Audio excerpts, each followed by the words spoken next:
तृप्ति, भोजन का अंतिम फल है तृप्ति। एक सच्ची घटना है, हमारे पूर्वाचार्य महाराज व्यक्ति का नाम भी बताते थे, राजस्थान की घटना है।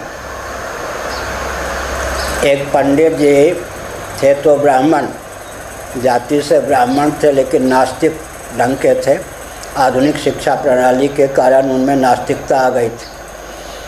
वो अपने रिश्तेदारी में किसी गांव में जा रहे थे। पड़ोसी मुसलमान को पता चला कि पंडित जी ब्राह्मण जी रिश्तेदारी में जा रहे हैं। उसने अपने पोते को लाके कहा, ब्राह्मण देवता इसकी ननिहाल उस गांव में है जहां आप जा रहे हैं, आप अपने साथ ले जाइए, आपको खर्च नहीं करना पड़ेगा, ट्रेन से यात्रा होगी, रुपये भी मैं दे रहा हूँ, इसको बैठाइएगा, अपने साथ ले जाइएगा। बच्चा है, हाथ सूखा तो बच्चा भूखा, ये भोजन आदि कुछ मांगे तो जहाँ जहाँ स्टेशन प्लेटफॉर्म पर ट्रेन रुके, जो कहे भुजिया वुजिया खरीद के दे भी दीजिएगा, कुछ दे भी रहा हूँ।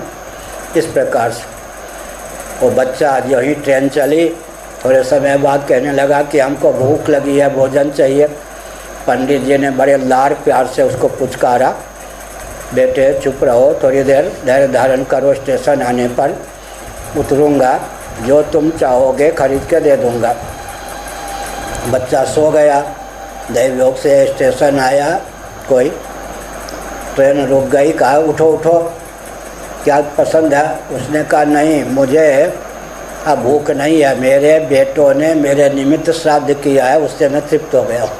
छोटे से बच्चे ने कहा। राजस्थान की घटना है। हमारे पूर्वाचार्य सोनामधन निरंजन देव जी महाराज उस व्यक्ति का नाम भी बताते थे, और पंडित ब्राह्मण जो नास्तिक थे उनका भी नाम बताते। बड़ा आश्चर्य हुआ, नास्तिक श्रवण ब्राह्मण को यात्रा छोड़ दी।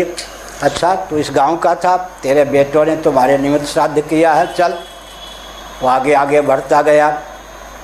उसका जो पुराना घर था पूर्व जन्म का, वो दरवाजे के बाहर कुल्लर पत्थर ये सब भोजन करने के बाद जो सामग्री होती, देखो मेरे निमित्त मेरे बेटों ने श्राद्ध किया। उस घर में पहुँचे, अतिथि समझकर सम्मान किया गया। कहा कि देखो आश्चर्य की बात है, ये जो लड़का है इस प्रकार बोलता है। उसने कहा ये मेरी पत्नी है। छोटे से बच्चे ने, जो विधवा हो गई थी, ये मेरी पत्नी है, ये मेरा बेटा है, ये सब बताया। सबको आश्चर्य हुआ। तब एक बेटे ने परीक्षा ली कि सचमुच में मेरे पूर्वजन्म, यानी आप पूर्वजन्म की दृष्टि से मैं आपका बेटा हूँ, तो आपने जो रजिस्टर लिखा था वही लिखी थी, वो वैश्य कुल का था पूर्वजन्म में, उसमें जो भी सामग्री लिखी थी सब मिल गई, लेकिन लिखा था एक हीरे का नाम अमुक अलमारी में है, वहाँ नहीं मिली। अगर वो हीरा आप बता देंगे तो मान लूँगा कि मैं आपका बेटा हूँ, पूर्वजन्म की दृष्टि से आप मेरे पिता हैं। उसने वो अलमारी के पीछे तख्ता होता है ना, ऐसे हाथ बढ़ा के वो हीरा ला कर दे दिया, ये है। फिर कहा ये भूल कैसे हुई, आपने लिखा अलमारी में।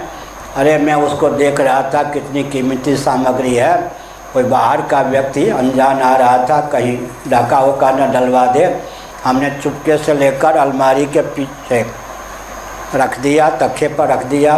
बीमार पड़ा, मर गया, अलमारी में रखने का अवसर नहीं मिला। तो हमने संकेत किया कि उस व्यक्ति ने कहा कि मुझे तृप्ति प्राप्त हो गई है, क्योंकि मेरे निमित्त आज बेटों ने श्राद्ध किया है। भोजन करी तृप्ति तो लागी, भोजन का अंतिम फल है तृप्ति।